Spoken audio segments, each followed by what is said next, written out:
Good evening and welcome. My name is Nat Welch, co-chair of the Bruce Freeman Rail Trail Advisory Committee, and I'm calling this public meeting to order at 7:07 p.m.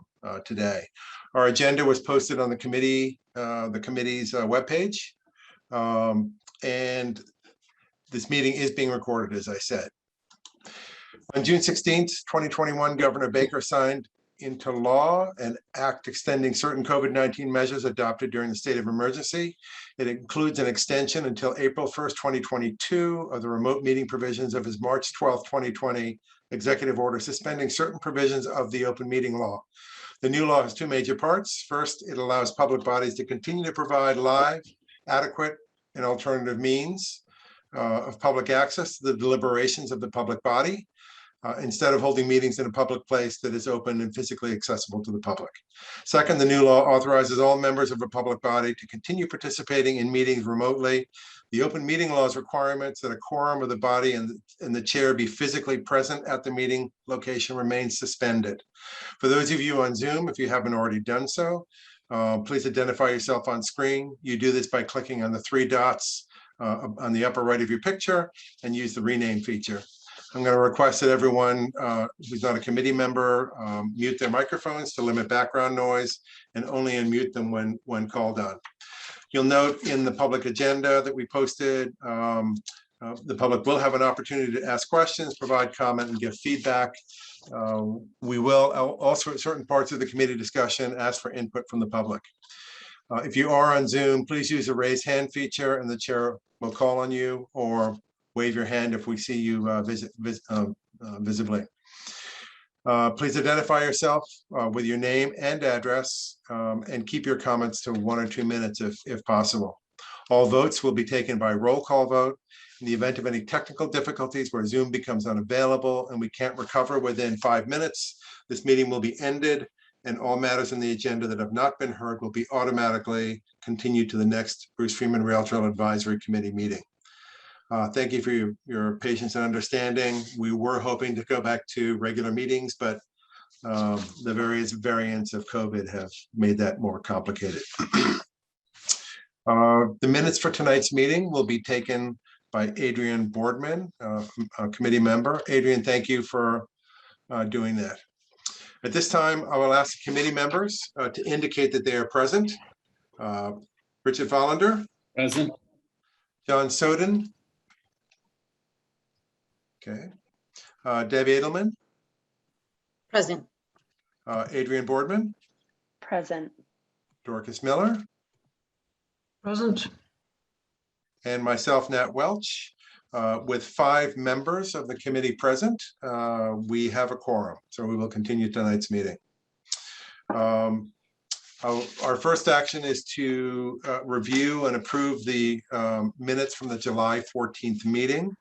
Committee members, you were sent a copy of the draft of those minutes. Are there any edits or suggestions that the committee members would like to make with regard to last month's minutes? You just have to correct the spelling of my name. It's a very minor point. Okay, we will do that. How would you prefer? Okay. It's okay. Thank you, Deb. We will make sure we do that before we submit them. May I have a motion to approve the minutes of the Bfrtac meeting on July 14th with Deb's name corrected? So moved. A second? Second. Thank you. Roll call. Ms. Boardman? Approve. Mr. Vollander? Approve. Ms. Miller? Yes. Ms. Edelman? Yes. And Mr. Welch, myself, I approve. The minutes are approved unanimously. At this point, I'd just like to note and welcome Matt Johnson, who is the Select Board liaison to our committee. I think this is your first Zoom meeting with us, and welcome aboard. Welcome aboard. We're very pleased to have you here. I'm glad to be here.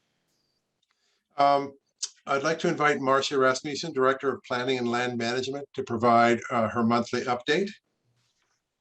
All right, thank you, Nat. 2A is open and available. That's in Acton. 2B, the concrete decking is expected to be poured later this month or beginning of October, and they will coordinate so that they are not pouring over active travel lanes. The wildlife culvert under Route 2 was completed, and seeding is expected to be done in the next couple of weeks. The final approval of the informational display panel has been given, and that has been completed, is expected to be delivered later this month, actually, not October 5th, as is in my report. And the fencing subcontractor has started the installation of the fencing, the 14-foot fencing near the police horse barn, and is expected to start the installation of the timber rail fence later this month. On the 2C update, some will recall that we had I had asked Concord Public Works Engineering Division about installation of a curb ramp for handicapped access from the parking spaces at the northerly end of the bicycle parking location near Neshoba Brook Bridge. And they're actually getting a quote from the contractor that is performing the crosswalk installation on Sudbury Road. And they hope to have that work done this fall rather than wait until next summer. So that's good news on that front. The last half mile of phase 2C, I alerted people that there would be a Mass DOT hearing or meeting with the design consultants from both Concord and Sudbury in late August. I was not available to attend, but Natural Resources Director Delia Kay attended on my behalf.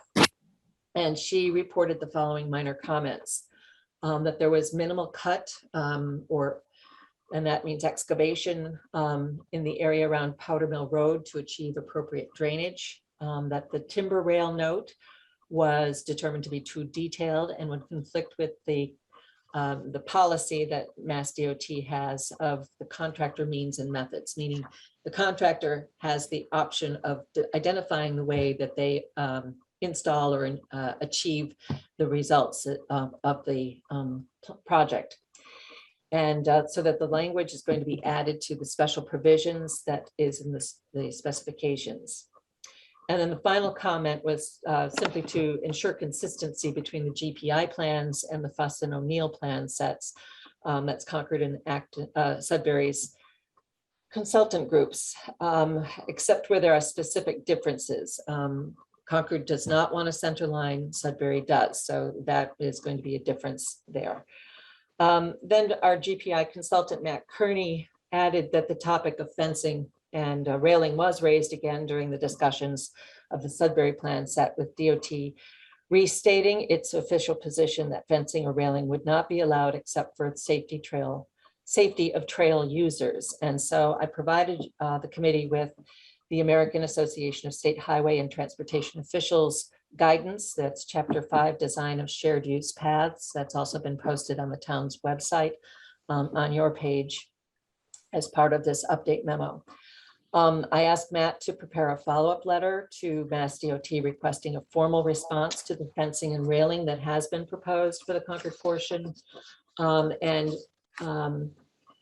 Matt also noted that there was a 5-foot clearing behind the fence that would be required, and the observation by Mass DOT officials that plants don't readily grow back in such cleared areas.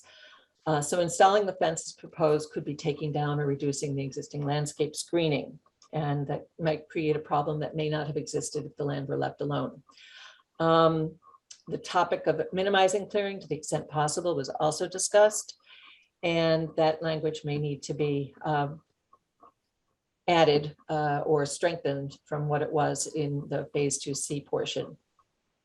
So GPI will also coordinate with Mass DOT landscape section about any selected plant materials. And then lastly, Matt noted that there were some questions raised about the private property signs that we had hoped to install. The observation being that such signs should be located at the property line rather than at the edge of the trail for accuracy, but there was no resolution of that conversation. So Matt has prepared that letter, and that was submitted to Mass DOT today. And I can get that posted probably tomorrow. I just received it this evening. So given Mass, excuse me.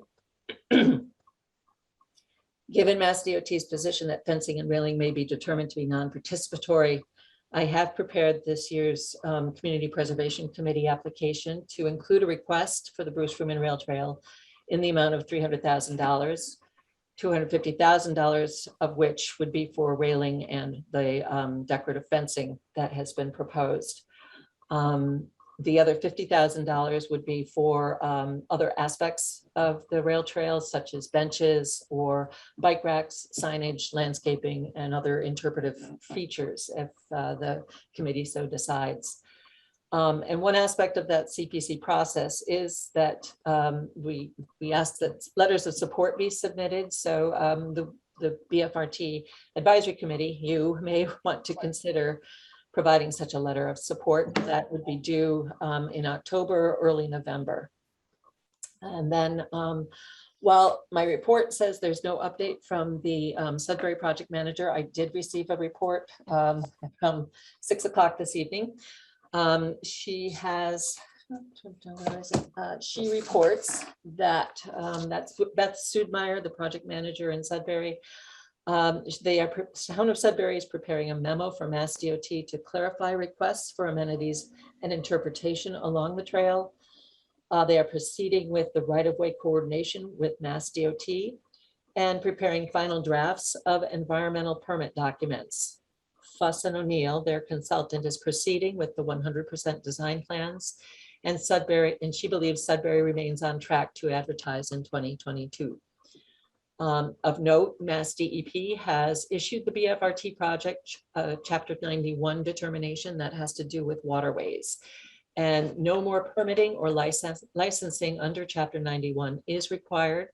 Mass DEP issued a positive determination on the Chapter 91 jurisdiction for Pantry Brook and Hot Brook bridges, but in the same document granted an exemption from the permitting because the bridge work qualifies as minor modification. Okay, and then an update on the Community Connections Grant. The town has requested an extension of time, which was granted, and I've received the final contract documents to that effect. So we're good to go. Concord Public Works is waiting for the delivery of the equipment and will coordinate installation once that has arrived. So that's my update. Okay, so Marcia, there was a lot there about the last half mile and fencing. So I want to ask the committee if they have any questions on that. And then I think I'm sure there may be some public members who want to talk about that for a minute. So committee members, any questions on the portion of the report about the last half mile? Yeah, Marcia, I have one. First of all, thank you for that comprehensive update. That's certainly a lot of information since the last time we met in, what was it, mid-July. I have a question about the CPC process and any visibility or insight you have into how they would review this type of submission to kind of help augment like the fencing plans that have been discussed. Because it's my recollection, so Mass DOT would approve a portion of the fencing, right, when it comes to maintaining safety on the trail and preserving kind of the natural surroundings. And so your request to CPC was for that remaining balance where the residents in this committee felt that there may be justification to put fencing there, but Mass DOT is pushing back. Is that correct? So this is just for that balance? That's correct. And is this something typical that's submitted through that CPC process, or do you think that it faces pushback or challenges throughout that review? The Community Preservation Committee has supported the, I don't have my numbers in front of me, but has supported the Bruce Freeman Rail Trail design process throughout the whole program. And a year ago, I did provide them with the documentation about the money that they have provided has more than tenfold been returned with the amount of funds that Mass DOT has provided for the construction of the trail. And I can provide those details at your next meeting in October. This was a cautionary statement made during the phase 2C portion. We were able to demonstrate all that was included in 2C should be funded fully by Mass DOT. So the letter that was submitted today states the case again and asks for consideration to Mass DOT. I'm being cautious in the event that they do find it to be non-participatory. I would like to be able to have the resources available so that we can move forward with the project as designed. Okay, thank you. That context is very helpful. I just want to recognize that John Soden, another committee member, has arrived.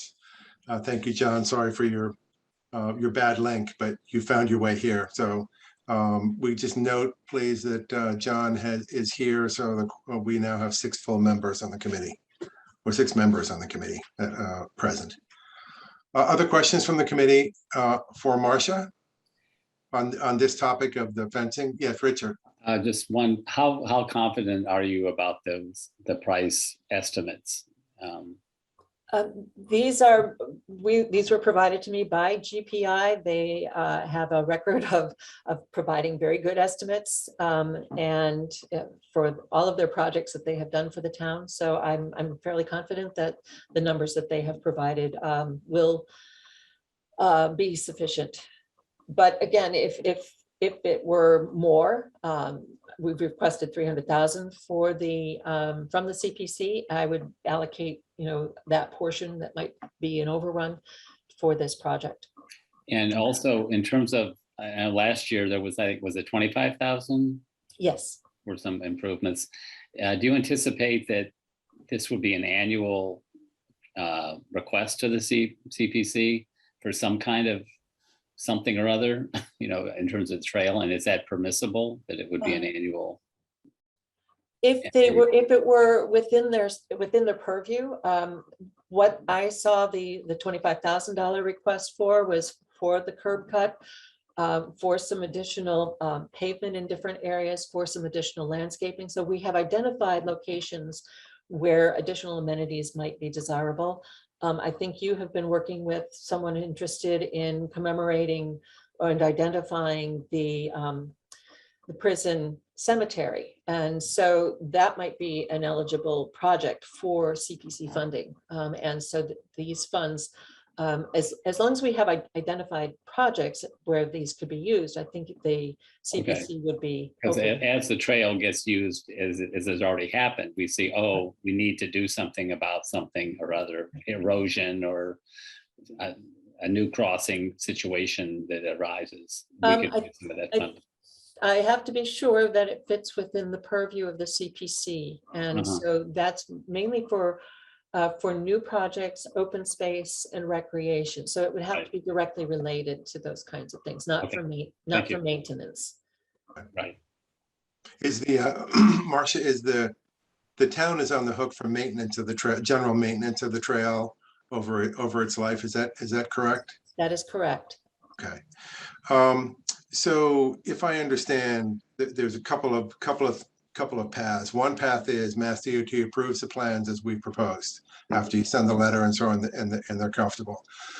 The second option is Mass DOT says no, it's non-conforming or whatever the terms are that you use. They don't want to do fencing beyond this ASHTA or whatever that document is called. And we're basically talking about the ornamental metal fence, correct, as well as the fencing on the other side.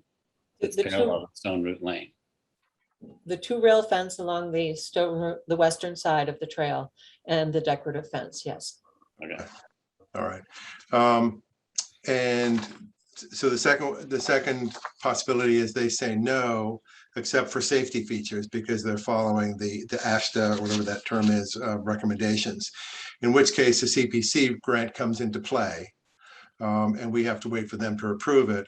Then the third option is we get a no from Mass DOT and a no from the CPC, and then we're in a situation where we have to figure out, okay, where do we go from here? Does that accurately reflect the 3 options that are on the table? Well, if there's no funding, there's no fencing. Right, got it. Well, there would be some kind of barrier at the Safety. pond because of the drop off. I mean, Yes, the safety ones. so Yeah. they're talking about they'll put in a rail fence there of some sort, but they're not going to put in a metal 6 foot or whatever it was high fence. Right. I'm sure that they would, for safety's sake, have some kind of 2 or 3 rail fence. Yes, yeah, that is in concert with the AASHTO guidelines. Okay. So we're going to keep our fingers crossed that Mass DOT says yes, and we'll find out where they are. And then in subsequent meetings, we'll have to, follow whatever path that we're, whatever choices we're given, we'll then have to take it up. Any other questions from the members? And just, I guess, to confirm then, if we are in a position where the only thing that has been agreed upon is safety, then it's really the community, for example, some of the folks that participated in the walkthroughs, that they will have some additional concerns and we'll have to figure out how to address those gaps. Right. Thank you, Deb. I'm going to open it up to any comments or questions from abutters of the last half mile, or people in the general area, or people with an interest in that. Is there anybody who'd like to ask a question or make a comment? And I see Steve Wright popped up. Steve, can you please state your name and address and go for it? Sure. My name's Steve Wright, 137 Stone Root Lane. I think I understand sort of the path of the way this will be decided, but what I wasn't sure of, was there any portions of the western side were considered to be necessarily fenced due to safety concerns. I can say that certainly in some of the western side, in particular my backyard, it does drop off pretty sharply away. And I know that's the case with some other parts of the trail too. I don't know if they made a designation or had an opinion regarding what the minimum was for safety for where they were going. And as to the ornamental area, what would the fence look like if they weren't providing the ornamental fence, and would it continue in the same location? As shall I answer that? Yeah, okay. As I understand it, there's only one location on the western side near opposite where the vernal pool is located, where fencing would be proposed, where additional wood rail fencing was to be provided as a safety feature. For the remainder of the trail, then no, on the western side. In place of the decorative metal fence, I believe that Mass DOT would look at a 3-rail wooden fence, possibly in the same location as has been proposed. But I haven't been part of that conversation, and I would need to follow up with the design consultant to see if that is his understanding. Okay. Okay. Thank you. Just a quick follow-up, just so I understand. Do we, for the abutters, et cetera, if Mass DOT says, no, this is what we're doing, do we as abutters continue to talk to this group, or do we take our concerns to other groups as well? You've all heard and worked really well with us, I think, as far as listening to our concerns.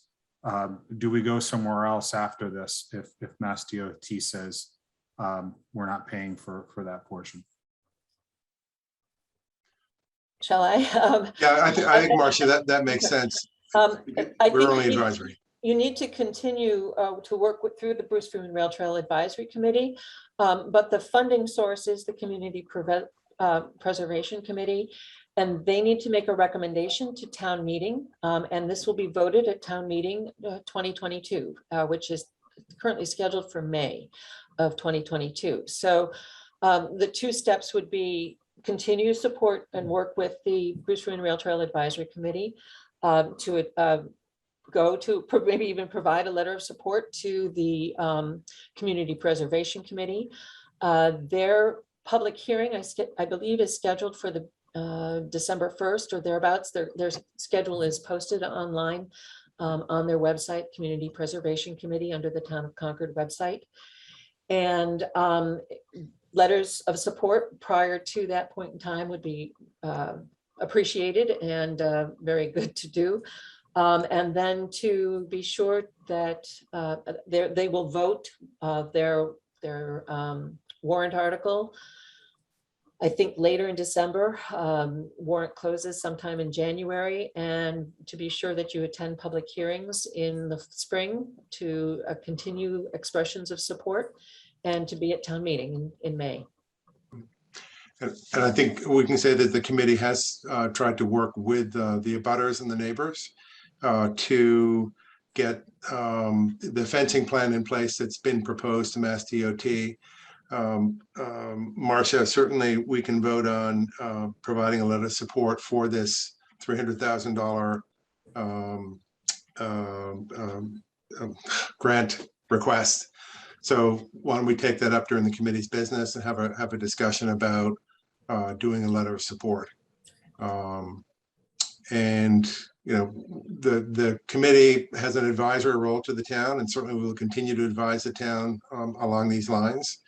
But I think Marcia's right that eventually it moves to the broader town meeting in the end. If Mass DOT says no, I think then that's when a lot of work has to happen.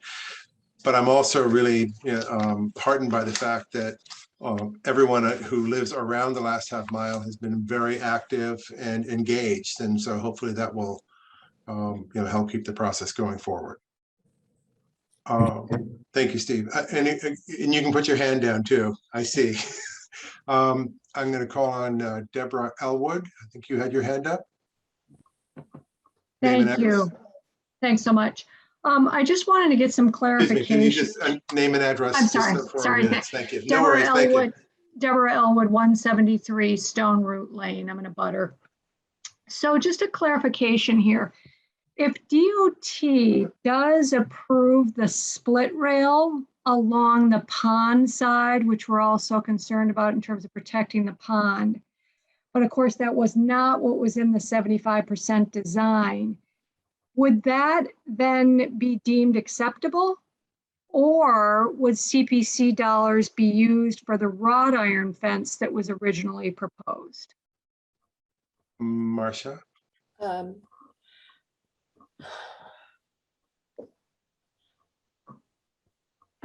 Mass DOT would need to makes the decision that either some aspect of the plan is participating, meaning they will pay for it, or it's non-participatory. I don't think they would, if we don't have the funds, we would have to go with their solution, which would be a 3-rail fence for the safety of users of the trail. If we have the funds and resources, then the decorative metal fence is what would be installed. So it's really a question of what resources we have available at the time the contract is awarded. Okay, that's helpful. Thank you very much. Thank you, Deborah. Any other public comments with regard to this topic? Mr. Coutre? Oh, you're muted, Jim. Yep, I saw it. Jim Coutre, 114 Stone Root Lane. Marcia, with the 300,000, then you said 200,000 for the fencing. Is that on both sides of the pond? In other words, the wood rail on the Stone Root side, as well as the decorative on the pond side? It's 250,000, not 200. And it is both the westerly side of it's the true rail that was proposed on the westerly side, with the exception of where it drops off opposite the vernal pool. And then the wood rail where it's been proposed on the easterly side, as well as the metal decorative fence. Does that answer your question, Jim? I think so. Okay, and the second question is the determination or the letter that came from Mass DOT, is that available on the public record at this point, or will it be? They have not yet provided a formal response. This was just a meeting where it was discussed. And That is why I asked our consultant to prepare a formal letter requesting that it be included. And we hope that we will get a formal response. When that happens, yes, it will be a posted public document. And lastly, thank you, Marcia. And lastly, your letter to the CPC, that comes under your signature, under town manager's signature as a request. Could you explain that just a little bit more? Well, the town manager signs off since he is the contracting authority for the town of Concord. I am the representative or the applicant, and that's why I have, that's under my signature, yes. Okay, and in terms of that dollar amount relative to the overall CPA funds, do you have any sense as to how that fits? I know that there are more requests than there is money available. Okay, and any idea Yes. what kind of money the committee is going to be working with in terms of availability? They're meeting tonight. I don't know. They have not yet received the final information from the state as to what percentage of funds would be provided. That should be coming relatively soon so that they know how much that they have available to distribute. And that would vary be greatly. Does that vary greatly between years? Yes, it does. Okay, thank you, Margaret. I appreciate the information. Thank you, Jim, for your good questions. And I assume, Marcia, that the information on the CPC would be on their site, right? That you'd be able to find. Okay. Yeah. All right, good. Okay. Thank you, everyone, for participating in this. Marcia, thank you for the extra heavy lifting you did. And it's good to know that Steve Crane just gets to sign stuff that you do all the work on. So that's great. All right. And I enjoyed doing it. Yes, I'll make sure he knows that you enjoy doing it. Yes, well, next time I see him, I'll definitely tell him that. So we will talk about a letter of support in the next section of the committee business, probably towards the end. So I think we're done with anything else on your memo, Marcia. And so I'd like to thank you and the town staff for their work on this. Again, turning to committee business, are there any liaison reports from committee members? Richard? I attended the Disability Commission meeting, and again, the Junction Park was a topic for discussion. I think that they had sent a letter to the Transportation Advisory Committee, which is now being reformulated, or the town manager. So I just wanted to alert you to that point. Okay. Also, a small, maybe not small to this person, the station that we have there that the Scout built for the repair station, there apparently the hose on there isn't long enough to get to her specialized vehicle that she pedals. So Phil Posner, who some of you may know, has agreed to work with her on fixing that. If they don't work it out, I'll check it out as well. Okay, sounds good. Thank you. I am reminded that I should probably, before our next meeting, update committee members on the committee liaison and have each of you make sure you know which committees you want to be part of, because we've had some changeover in committee members. So I will take that on. Richard and I will take that on as a action item to update the committee liaison reports. So the second item of business will actually be the CPC application support. Marcia, just what basically would we need to say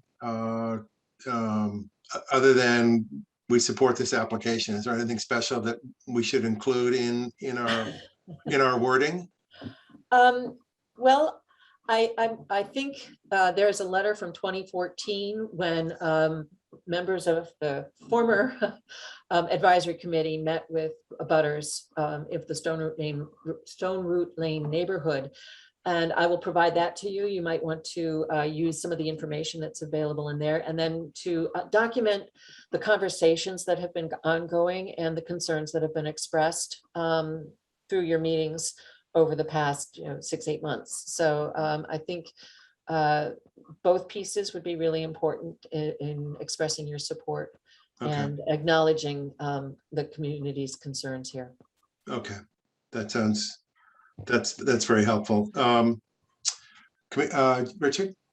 Yeah, I'm wondering in terms of timing, the Marcia was forced to make this submission because of the CPC's schedule, not knowing for sure what's going to happen. I'm wondering if we can, maybe we find out what happens in the next month or two. So sending the letter, is it possible to send the letter in October or November rather than now? If it would just seem a little cleaner if we knew one way or the other before then. But maybe we won't. Okay, Marcia? You might get a formal response from Mass DOT, but I know that even up until the contract was being advertised, I did not have firm support, confirmation from Mass DOT that they would cover all of the items that were in the phase 2C. The traffic signalization redesign was significant for Main Street and Commonwealth Ave. And they were going back and forth right up until the last minute. So I think that will happen along here, that we will be continually explaining why this is really important, why this is critical to the design, why it's so important for the neighborhood and for the area and for White Pond. So I don't think we'll get such I mean, we could, but it would be unusual. Okay, so it Because sounds I like, think going to the CPC, you know, if they're saying, well, we don't know if you really need the money. We've got all these other things we want to fund. If we fund you, then the other things don't get it, and then you don't need it. I mean, it's just a practical problem. There's nothing we can do about that, apparently. So, other committee member, go ahead, Marcia. I Sorry. was just going to say, this has happened to me on numerous occasions, and I've been delayed a year from moving forward with certain things, and that's what would happen in this instance. okay. Other committee member comments or questions on this? So it seems to me, my 2 cents is that we should just put the pedal to the metal on the letter. And we've got 8 months worth of work with the abutters. We have Marcia's put together the request. And I think we should just, go ahead and do it. I mean, worst case is DOT says yes and CPC says yes, and then we can beg forgiveness. But I think we really need to, take up our role as advisors and make a recommendation to support this. That's my take on it. Yeah, and I think it also emphasizes the importance of this whole effort by emphasizing the role of the committee. I don't know what other towns have, but by incorporating our participation, it really emphasizes just what Marcia said, that this is a whole community effort. It's to some might say much bigger than Concord. It's actually as big as the state, and it's important to the state of Massachusetts that they preserve their position as accessible and focused on recreation. Right. Good point. Thank you, Deb. So I think we can do a couple of things. One thought is we could draft a letter and then look at it again next month. The other thought would be, as we've done in the past, is to task a member of the committee to we've said what we want, task them to write the letter and send the support. How do people feel about having Richard, for example, write the letter? We do a That's motion. what we did last year. Yeah, that's what we did last year. So the committee members okay with that? Putting Richard being the one to write the letter and send it off on our behalf? Sounds Yeah, good. because we can't send it around. Right. Comment. We'd have to Well, bring we it. definitely can't do that because of the open meeting law violation that we would incur. So I'd like to have a motion to authorize the co-chair, Richard Follender, to draft and send a letter on behalf of this committee to the CPC in support of the $300,000 grant. And can I have a motion for that? Moved. Okay, a second? Second. Okay. Roll call will be Adrian, Approve. Richard, Yes. Dorcas, Yes. John,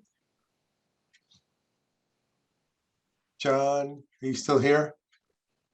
Oh, there you are. Yeah, is that a yes? I'm sorry, you're on mute. Aye. Aye, thank you. Deb? Yes, And I, Nat Welch, vote aye as well. The motion is passed unanimously. Thank you. The third item on the agenda is Envision Concord, and this is something that kind of came up quickly from Jeremy Romano, who sent some information, I think, to some of us, so I guess the board chairs. And Envision Concord is a long-range plan for 2030. Matt, would I be putting you out to give us a 2-minute overview of what the intent is of this and how you think we might be able to help? So, of course, the Envision Concord plan is our long-range plan. It's very important for the town to achieve its goals over this coming decade. And, the plan was finalized in 2018. So some committees have made progress against some of those goals. Some have plans, to achieve the goals that are in the plan. And then some have discovered new objectives that weren't anticipated in the plan. So in each of those 3 categories, we'd like the committees to weigh in. So there's a little spreadsheet template that just came out today. I don't know if you have that. I received a copy. I'm not sure the other committee members have. I received it late today. Maybe I can just share it for a second. It's pretty simple. Let me just start her up here. And Marcia, will Matt be allowed to share? She's working on it, I think. I do have the share screen button. You're Yes, good. You should be able to share, Matt. Okay, great. And now the spreadsheet is not the most Not the sexiest. Yeah, but basically here at the top, you just say your board, committee, or department, then implementation actions to date. Now the plan has idea numbers, goal numbers, and action numbers in it. So you put those in, you say whether, and they also assign different committees. So you will see in the plan that you've been assigned various things. Well, that's good to know now.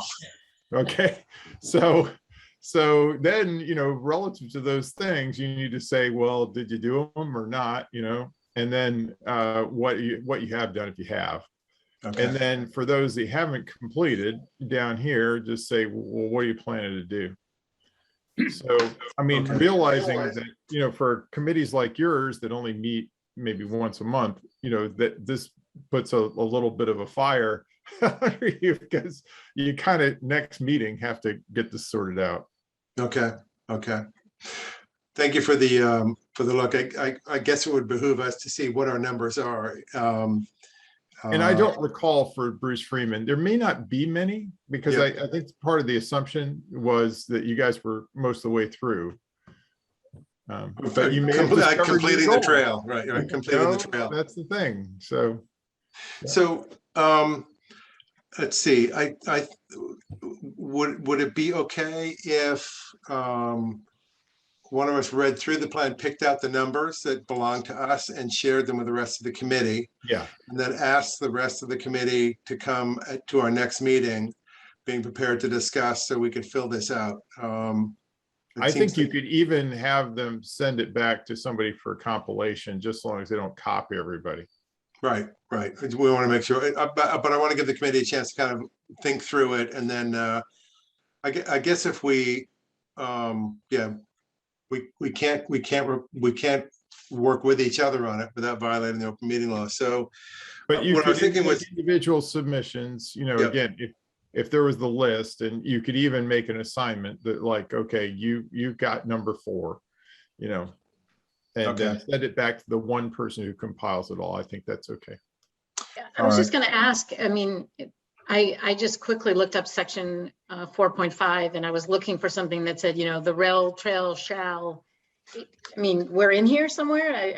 I'm sure we are, but I don't know if you want to just show us one example. Marcia was pretty deeply involved with this plan. Hey, Marcia, way to go. Probably a few years back at this point. So she may not have it at the tip of her finger, but She may be able to point you to a couple things. I think I can run through and come up with the areas that that where you are identified or where you might be identified, and Okay. can send that out tomorrow. Okay, And if Marcia sends it, then it's really no issue whatsoever. Right. right. Okay, so she can send it to the full Well, yeah, committee. yeah. And then I suggest that next month, we have a conversation as a committee, we deliberate, decide what we want to say, and then submit it as a committee. Does that sound right to everybody? And your job is a lot easier than the planning board or, God Yeah. forbid, the select board. We're mentioned in who knows how many of these action items, so. There, but for the grace of God, go on. Okay. Can I good. just So- be kind of a nudnik on this? So like, for Yes. example, I'm on page 12 of 18, goal number 5, development approach to parking, blah, blah, blah. You scroll to the next one and it says, basically to make sure that you have, bike stands and things like that. So it doesn't say the rail trail, but that's what I'm wondering. So is that us?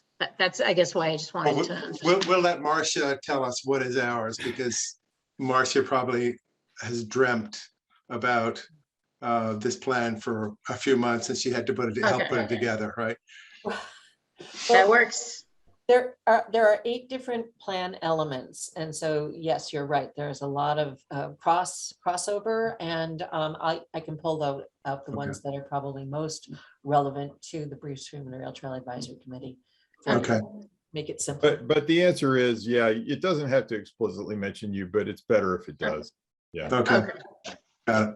All right. So I think we have a plan. We'll get our numbers from Marcia, and then we'll plan to spend some time in our next meeting talking about it. And can I kind of ask one more question? Is because as I was reading the document, it said that you might think of something that's not in the plan, so that's not prohibited to There's add a an section item. at the bottom. Yeah. Any major new long-range goals and actions not reflected in the plan. Okay. I've got a couple We'll see. already, but I'm not going to bring them up because Okay. I'm ready to move on to the next topic. Okay. Great. Matthew, thank you Matt, thanks very much for walking us through this. Appreciate it. And you guys do have a lot of work ahead of you, don't you? Okay. The fourth item on the agenda is plowing the trail in winter. And this was brought to the committee's attention earlier this year. And we thought it good to have a discussion now.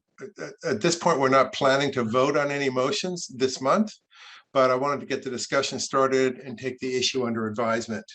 And maybe to start off the conversation, Marcia, could you give us a brief set of thoughts that the town has about plowing the trail, or whatever you want to cover that's relevant? Well, this was discussed under the topic of maintenance over the years since we've been discussing the Bruce Freeman Rail Trail of 2004. So, but in general, the committees has not supported plowing the trail for winter use by bicycles. The intention was that it would be an outdoor winter recreational path that would be used by cross-country skiers and the like. However, there are areas around the West Concord Depot that we might want to think about plowing on a regular basis. And there is a requirement for the bridge over Route 2 to be plowed. And that was part of the agreement with Mass DOT.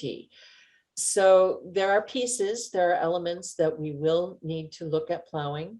But then there are also taking into consideration this sort of the natural winter wonderland that we sometimes experience is really important. And there is currently no funding for plowing. There are no vehicles available for plowing. And so it would be a whole new direction for Concord Public Works to begin plowing on a regular basis, if anything more. And where did this come from? Was this a group of citizens or? Yeah. What I heard was I actually received an email from someone who came into town to ride on the trail, and it wasn't plowed. They were from a foreign territory known as Arlington. And they claimed that their trails were all paved, all plowed, and why we weren't plowed was beyond them. I'm putting a little bit of a spin on it, but yes, that was. And they're not a Concord resident. I want to underscore that.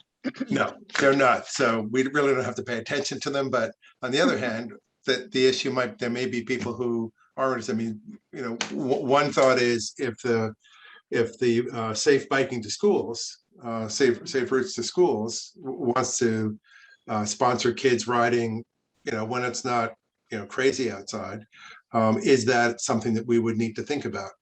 I also recognize that the cross-country skiers and the leave it as is probably a very strong faction in town that feels that way, which is why I do not want to vote on it. I just want to kind of get the topic out on the table and allow people to speak on it. So other committee members? Thoughts, comments? Yes, Dorcas. I would not favor plowing. Number one, I think it adds to the ultimate destruction of the trail because the plows always dig things up that you don't want dug up. I also think that it's good to have it for the cross-country skiers. And I think that we might incur some liability if we plow it and don't sand and salt it, which would definitely not be a good idea in the area of White Pond. Yeah, good points, good points. Other committee members? I'm envisioning some type of, like, my ideal scenario would be some type of like hybrid approach where, Marcia, to your point, where maybe around the town centers or areas with more busy kind of pedestrian traffic, even in winter months, it'd be great if there was an extension of it where, you know, people could take a short walk, people could kind of get off the busy sidewalks or the intersection, and have a place to go in the winter. I certainly see the drawbacks to plowing the entire thing, both from disrupting skiers and also from a town kind of resource and budgetary perspective. But it'd be nice if we could somehow see the extension of like that Concord Junction area, like in West Concord, and have some available safe access for families or, you know, walkers. And I'm sure there's other areas in town where maybe like a little radius around the center would be nice to have it be plowed. Okay. Other members? Richard? Does Acton plow their trail? Do we know? The answer is no. Okay. I mean, I think the fact we've got to plow the bridge in some fashion does kind of made me think of what Adrian just brought up, is that, you know, if that's got to be plowed, you kind of just take it down to, you know, Junction Park area. With Concord Park there, it is, when I did counting, there were a lot of folks from the Concord Park area who were using that bridge area and walking not very far, but, you know, down toward the Com Ave and then back. I wouldn't see that as prime skiing area, particularly since you've got to plow the bridge anyway. However, you know, short term, there's no money, there's no plow, so it's not going to happen short term. But I do like and I think if you then envision, you know, skiing in the other direction towards Sudbury, and when Sudbury's done, you know, you've got road crossings to deal with still, but those areas seem to me to be the kind of thing that I would envision skiing down if I wanted to. Thank you, Richard. I'm not a cross-country skier, so this could be a really silly question, but are trails like this usable for cross-country skiers throughout the duration of the winter as long as there's snow, or is cross-country skiing really just like the fresh snow, like the morning after, and then it becomes just like a slushy path that nobody can use? Yeah, you have people walking on it with their dogs, then the snow melts and it gets ice, and then, you know, you're not going to do it. So I think it's a limited amount of times that it would be even cross-country skiable, because as soon as, and people might try to be nice, maybe they'll leave a track, but again, once people start walking in it and then it refreezes, it's pretty difficult to ski. And then having it on a paved trail too, it's sort of that makes it worse because it doesn't melt a little bit into the ground. I am a cross-country skier, and I've actually skied on other rail trails, and both are right that if it turns to ice, it's actually not very it's just not fun, but, and I don't know, I'm new to this area, so I don't know if you even have a nice amount of snowfall, but if you have, you know, it doesn't, but my rule of thumb is it really doesn't take much snow at all to cross-country ski. So even if you have 1 inch of fresh powder, it's enough. So the potential for people to ski it exists, but if you get a large amount of traffic and then you're bringing it back down, people are just going to stop because it won't be any fun. And then the only other comment I was going to make in terms of the hybrid, I do think that has some merit.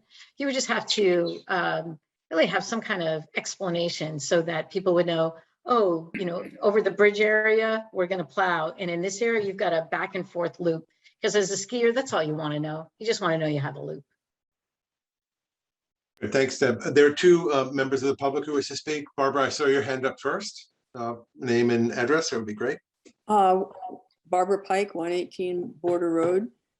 One of the features that we were promoting when we were working on the rail trail was access to the West Concord train station for cyclists and walkers. And I think that Marcia, you know, acknowledged that when she said that there could be some plowing around the train station. If the bridge is being plowed, even if the bridge is being plowed, there isn't any point in plowing from the bridge to the train station unless we can coordinate with Acton to get them to plow at least, say, from Concord Road. And then the cyclists up north would be able to just come down, you know, get on Concord Road or get off 2A and come over the bridge and come on a plowed surface to the West Concord train station. Okay. Thank you, Barbara. Jim Kutra. I guess I got lost a little bit. Thanks, first off. I got lost a little bit. Which bridge are we talking about? Is it the bridge over Route 2? Bridge or over the Route bridge 2. over the river? Over Route 2. Over Route 2. Thank you. That's all I needed to understand. Okay, thanks. And Barbara, I did want to note that the Friends of the Bruce Freeman Rail Trail do have a cross-country skier on their logo. So That's true. We have a cyclist too. you have a cyclist and a walker and Mhm. and a train also, actually. Even So, a train, yeah. yeah, even a train. So that's good. Okay. Unless there are other comments, I think we've kind of raised the issue. Oh, yes, Marcia. You have Oh, Matt Matt. Johnson. Thank you. Mr. Hi. Johnson. So Matt Johnson speaking as a member of the public, 21 Winthrop Street. So Thank you. I skied the 2C portion of the trail several times this last winter. And it doesn't take much snow when you have a paved surface underneath because it's very smooth. And so actually, even when other areas you cannot cross-country ski, you can on the rail trail. And so it actually is a fantastic resource. I was ecstatic to be able to ski on some of these days. And I am kind of distraught to hear that the section over Route 2 will have to be plowed because actually the segment going from the parking lot on Commonwealth Ave, you know, what you really want to avoid as a skier is road crossings. And that would be a nice long segment. The one aggravation going in the direction of Sudbury from the West Concord Village is there are a number of road crossings. And I was even going to ask that the light plant no longer plow, or actually, I don't know if it's a water CPW, no longer plow the access to that one town-owned structure on the right. And I don't see any real compelling reason why they should have to. You know, because each time you have to take your skis off and put them back on, it's just a terrible aggravation. So there are many opportunities with the weather to ski that are quite marginal, you know, weather opportunities in any other site. So I would strongly encourage not plowing. Now, if the resources ever became available, I could understand that if you do get these in-between stages where it's no longer skiable, there's open patches of pavement showing, and at that point to plow would make a lot of sense in many cases. But I sure hope that we can fulfill the the opportunity shown by the logo, and even though the logo is showing a skate skier, which I don't think is a practical thing to do on the rail trail, but. Thank you, Mr. Johnson, for your technical skiing comment. And just to remind everybody, we're not proposing any changes. The trail is what it is. It's going to stay the way it is in the winter. But I think it's worthwhile to have this a refreshing discussion on the topic. And it's going to be interesting to see how the town has to plow the bridge and where they start and where they end, but we can leave that for later. So I'm going to bring this to a close unless there are any other comments, this section to a close. Let's see. I want to give a quick update on the Concord Middle School Building Committee. We had sent a note to them in June about our interest in having some sort of ADA compliant path running from the Bruce Freeman Rail Trail up to the new school building that will be built is it Peabody or near Peabody? Whatever that field is. Everybody knows what that is. Sanborn. By Sanborn, thank you. It's been so long since my kids were in school, I don't even know what they're called anymore. And I reached out to the chairwoman of that committee, Pat, and she did not have an update for me as of this afternoon. But there are two things. One is we just wanted to hear whether the Concord Middle School Building Committee had kind of received our input and was considering it. And the second was there was a discussion about a site walk at some point to walk there. So if I find anything out from Pat, I will share it with the committee. Given all of the kids that we saw and some parents riding to school during that 1 hour that we were, or 2 hours that we were doing the trail count, it feels like there are a lot of, it would be great to have a trail rather than, a dirt track through the woods. Any questions on that from anyone? Okay. Speaking of trail counts, I'm over 65 and I don't remember being told that it turns out that the Metropolitan Planning Organization is doing their trail count this week. So usually I would think that I was on top of it. So we don't have to be aligned with them. And the thought that the committee had earlier this year after the last trail count was to do another one this year before winter. So I wanted to bring up the topic of should we try and do one in October. I'm happy to do some of the legwork and sending out emails, etc. But I wanted to get the committee's take on would it make sense and would each of you be able to help a little bit in terms of the trail count? Comments, thoughts? Remind me, Matt, was the plan here to have an additional benchmark before the Route 2 bridge was completed? So we had like summer access, we had fall access, and then we saw the impact after the bridge. Okay. Yes, yeah. And if to my heart's disappointment, the bridge doesn't actually open until July, even though they're pouring concrete. When is it, Marcia? In the next couple of weeks? We might even be able to get one in next May. So, but it's good to have the counts. I mean, I think we learned a lot from where the people were, the types of users of the trail. I mean, the number for me that kind of shocked me is putting our data into a national model. Kind of the average potential trips per year on the trail is 140,000, which is a significant usage. So it'd be good to get a good handle on that. Thoughts about trying to do it in October? I think I'm in favor of trying to see if we can marshal volunteers again to do that. I had fun doing it. Okay. We don't have to necessarily do it at the scale that it was done before either. But I think it's worth pursuing. Okay. Do we need a vote to do this, Marcia, or can we just go ahead and?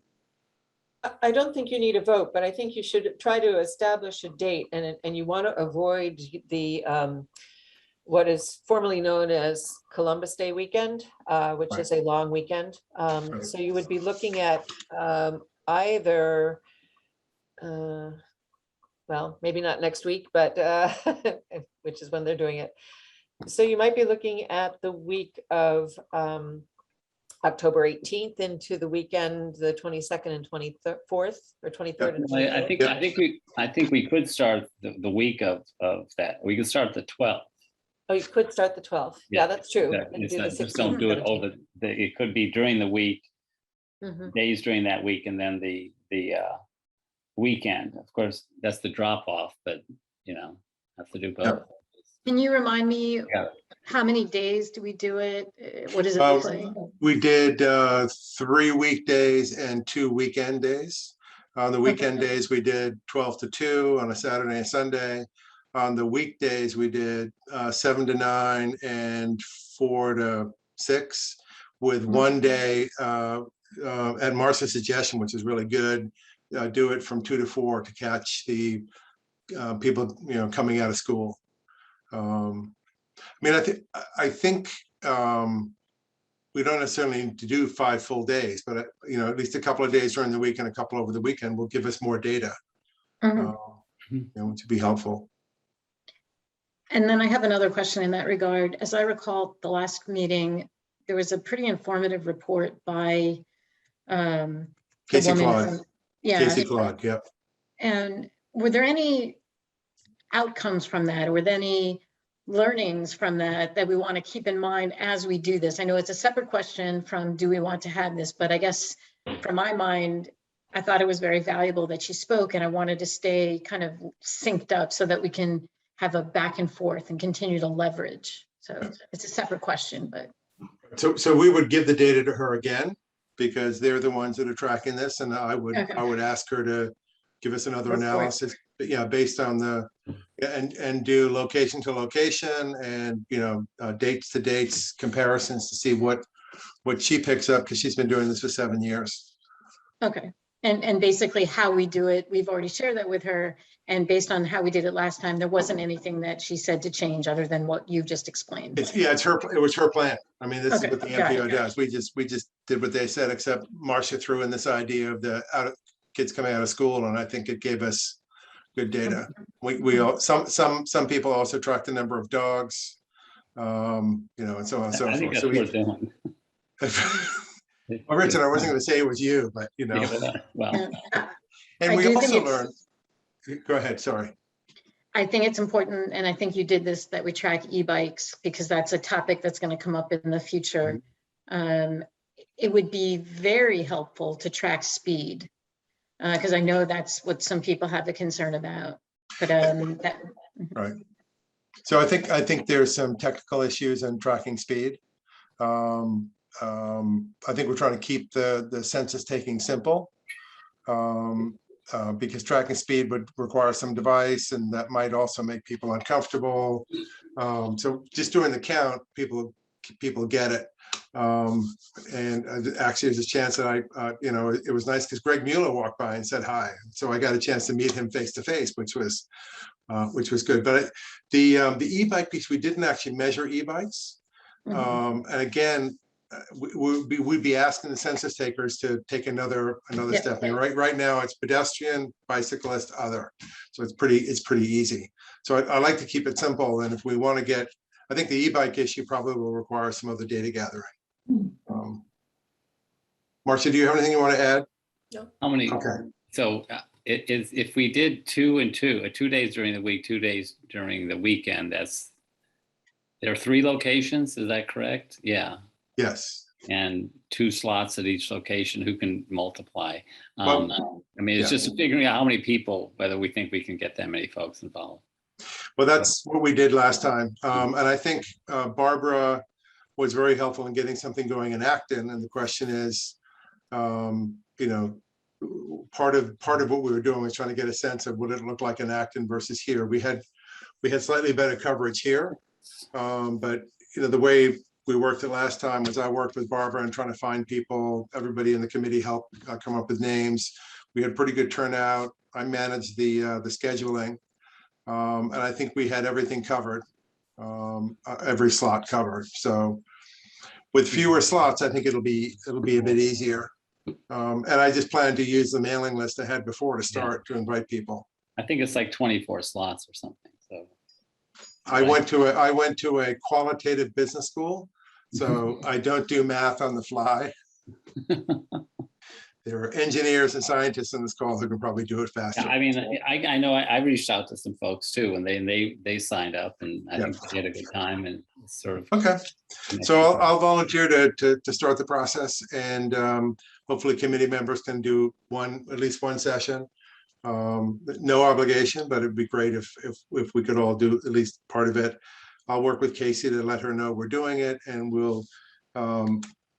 It might be smarter to do it not on the Columbus Day weekend, but the week after. Oh, yeah. Because I think it's gives more flexibility. Okay.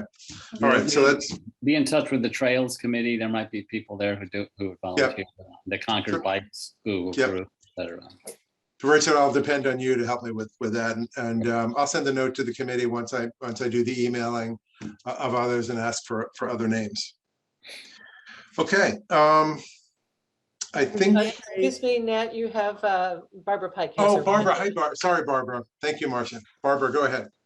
What is your intention about including the 2 sites in Acton? The one site really is not pertinent to the question because it was far north. The other site at Pedal Power would give you some indication of how many people made it that far south. Yeah, I mean, that would be great if we could do that. I think what I did last time, Barbara, was talk to you. And, oh, well.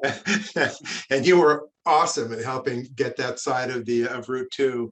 Well, I was trying to get the Acton board member involved, which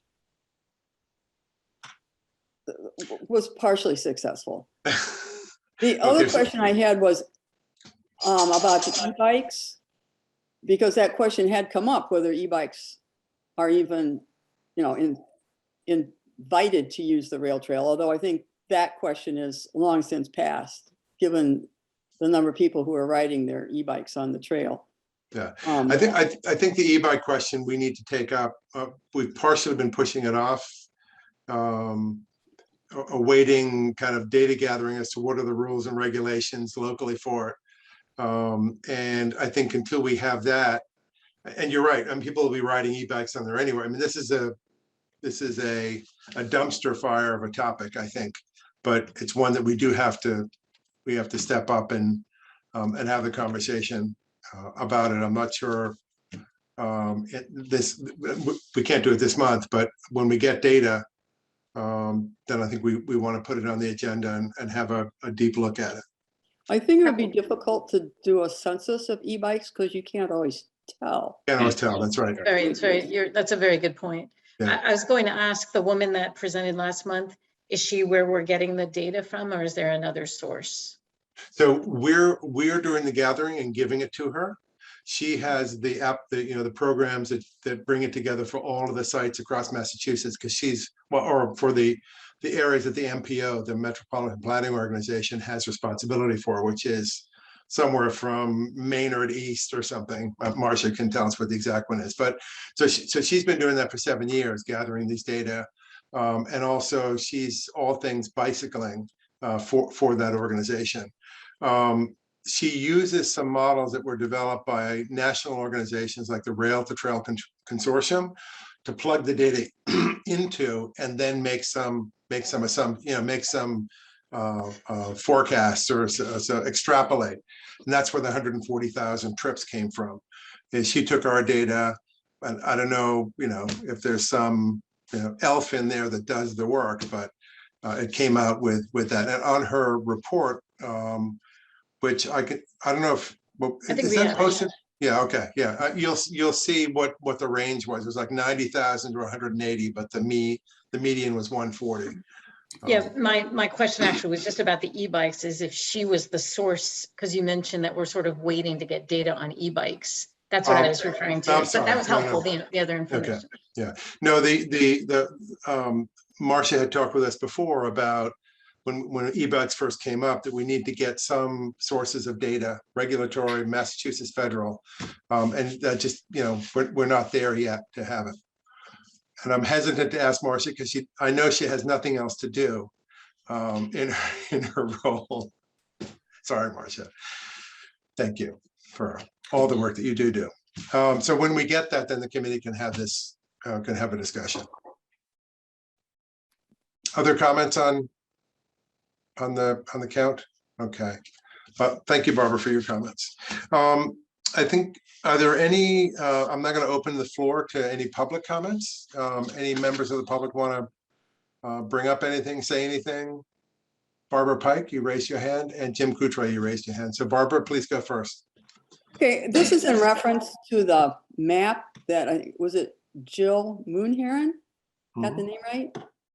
Who made this terrific map, and we had some copies made that were, taken to the visitor center and passing around. When 2C is completed, is it the intent to create another map that includes, did I say 2C? I meant 2B. 2B, yeah. That includes that section?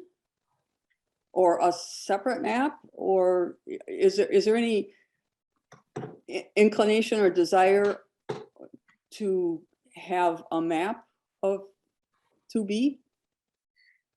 I think we should have a map. Marcia, you've worked with Jill Moonheron. Is there a plan to do the 2B map? I guess why wouldn't you have 2B incorporated to the 2C? I mean, it already references that portion that is under construction. That'd be great. Can Jill do that? Of course. Okay. Problem solved. Who's going to ask her? When it's completed or as it's being completed, I will. Thank you. Okay, that's great. Good. Thanks, Barb. And I suppose you guys want to distribute it too. Wait, yeah, are you asking if the friends would make copies of that as well? Yeah. Sure. Okay. All right, good. Okay, Mr. Kutre.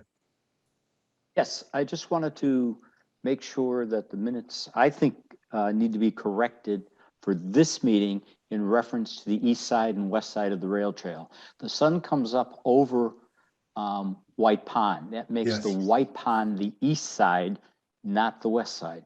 Yep. Was there confusion? Yeah, everything that was spoken earlier had it reversed. I didn't think so. I mean, I didn't hear that, but we'll make sure it is correct. Excellent. That's all. Thank you. Okay, good. Perfect. Any other public comments? I'll have one comment. I'm not public, I guess. We are still looking for members, and I know that there's someone on the call who is potentially interested in being a member. So if you're interested in submitting what's now called a volunteer card, the green cards have been, terminology has been expired. I'm surprised there wasn't some kind of ceremony to retire the term green card, some fife and drum ceremony. But in any event, if you're interested in volunteering, we still could use a couple more members. So that'd be great. Well, Richard, you'll be glad to know it still says green card on the website somewhere. I think I saw it today. So we're good. So yeah, I would second that. We can be up to 9 members, and we'd love to have additional folks on it. Okay. If that's it, the next meeting will be October 7th at 7 p.m. And may I have a motion to close the meeting? So moved.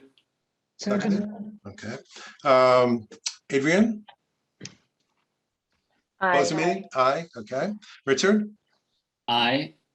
Dorcas? Yes. John? Aye. Deb? Aye. Deb?